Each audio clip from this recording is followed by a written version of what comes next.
G'day, my name's David.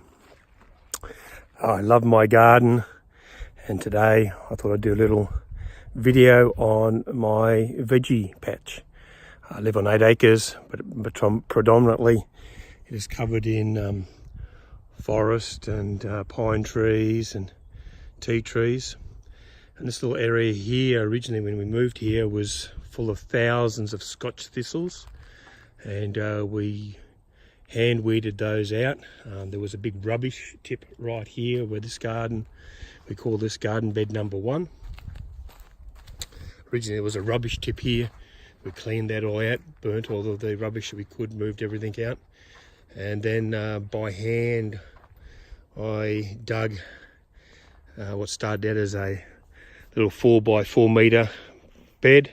Then I expanded it, and I think we've now got this to, I think it's about 8 by 12 metres, and this is what we refer to as our garden bed or veggie patch number 1. Rabbits are a big problem, so we've got some chicken wire around the outside, just simply staked in.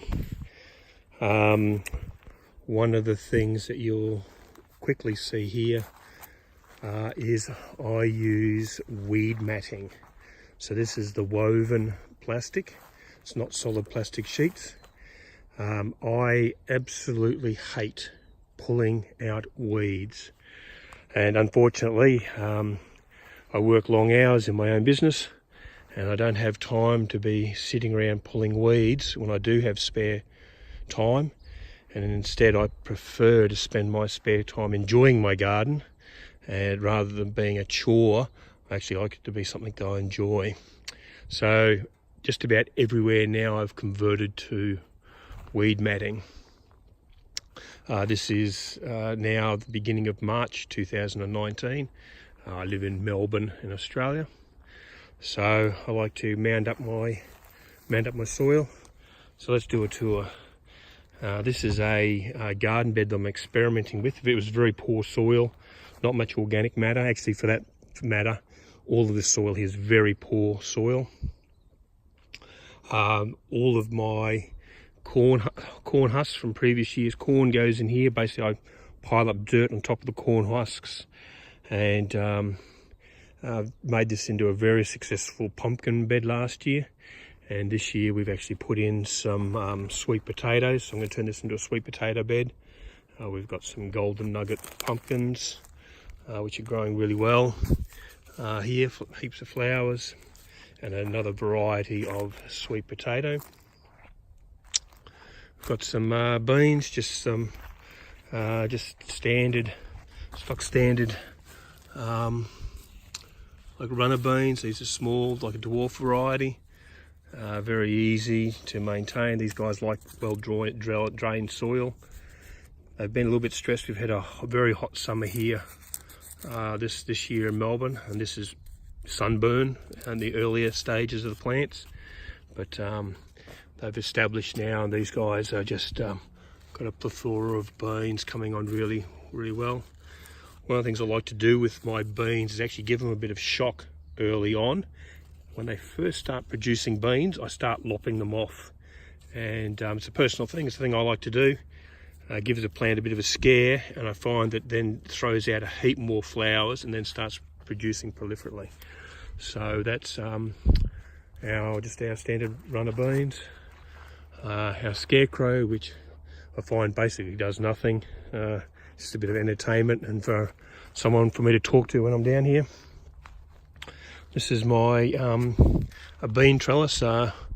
It's not pretty, it's functional. I've made up an arch out of scrap wire that I've had lying around. I always use things, try and use things, repurpose things.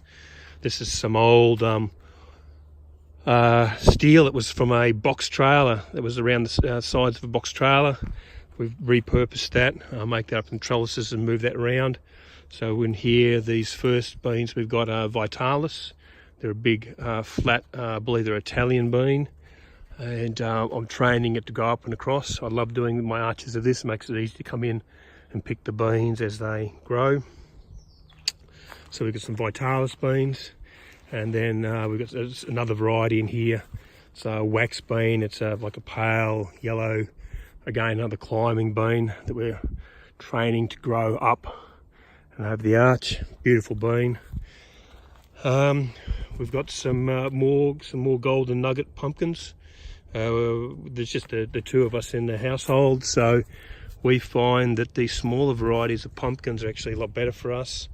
Rather than, I do love my big Queensland Blue and Japs, but you know, you cut up one pumpkin and it goes off before you actually get to finish it. So these smaller varieties of golden nuggets that grow to, you know, a double-sized baseball are actually good. One's good for a person for a meal.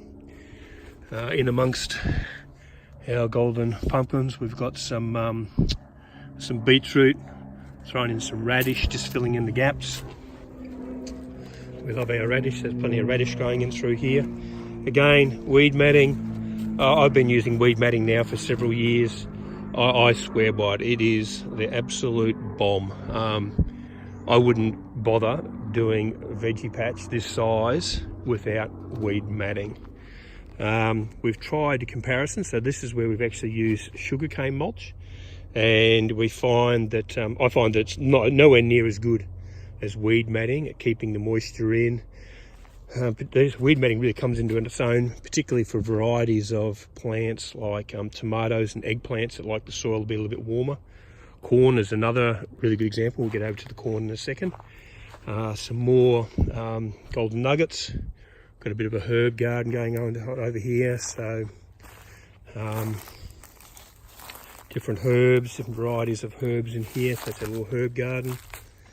Got a patch here of some zucchinis. So I planted these, I staggered my plantings.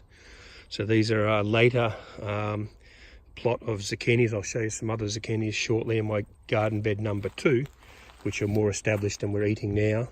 But we put these in so that we've got a continuation of the season. I've actually got a trellis here. You can see all of my cord. I love using cords to support plants as they grow. Last year we had in here banana capsicums, and we use this to train the plants up, keep them upright, so I can take the laterals off and get better yield. I've just left this trellis here for now. This is our corn, our sweet corn. So it's coming along, just magic. One of the things, I think there's about 84 plants here, or 84 seeds I originally put in. And you don't always get 100%, well I don't get 100% germination. What I like to do in the spots where the plants don't germinate is I actually like to plant climbing beans. And this guy will actually climb up onto this corn very soon. I'll actually use the corn as a trellis. So it's a living trellis. I've got I'm using the space, not wasting the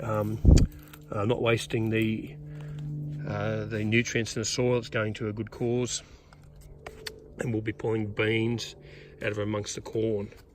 One of the things I did used to try, and I actually did it in here, and I'll show you, when I have had no germination in a spot, you think, okay, well, I'll just throw in another corn seed and we'll get it to grow. What you find in this situation, the plants grow so densely, and this is basically a grass, grows really quickly. Seed that's planted, say, a week or 2 weeks later can't grow fast enough. So here's an example in here of a plant I've planted 2 weeks after the main plants, and this guy just won't grow properly. He hasn't got enough light, he's not getting enough energy, he's wispy. He'll grow up, but you won't get proper corn plants off of them. So planting, here's another one there. So we've planted these guys a couple of weeks later. Compared to these main plants, which are now just dwarfing those, these will actually be quite inferior. So we find that they're the best spots to throw in some beans. There's a bean in the back, and they'll grow up in amongst this corn as a living trellis. Over here, just got a blank plot. I like to rest some plots. So in here we had last season we had lettuce, we had capsicum and eggplant in those. We're letting those rest. One of the great things about the weed matting, the plastic matting, is that when you do let the soil rest, you're not having to worry too much about maintenance of weeds. To maintain the weeds on this, it's simply a matter of going along to your holes and plonking them out, and you're ready, almost ready to plant straight away. Before I would actually plant anything in this, there's little wire clips that we buy from Bunnings from our hardware store. They hold the plastic down, so it's a simple matter to pull out 1, 2, 3 clips. We fold this plastic back, and I'll come through in here and I'll put in horse manure, some potash, blood and bone, a little bit of slow release fertilizer, dig it all in, fold the plastic back over, pin it down, and you're ready to plant. So that is my Veggie Patch #1 tour. Please like, share and subscribe. If there's more things you'd like to know about this or would like to see other videos on, please let me know in the comments below.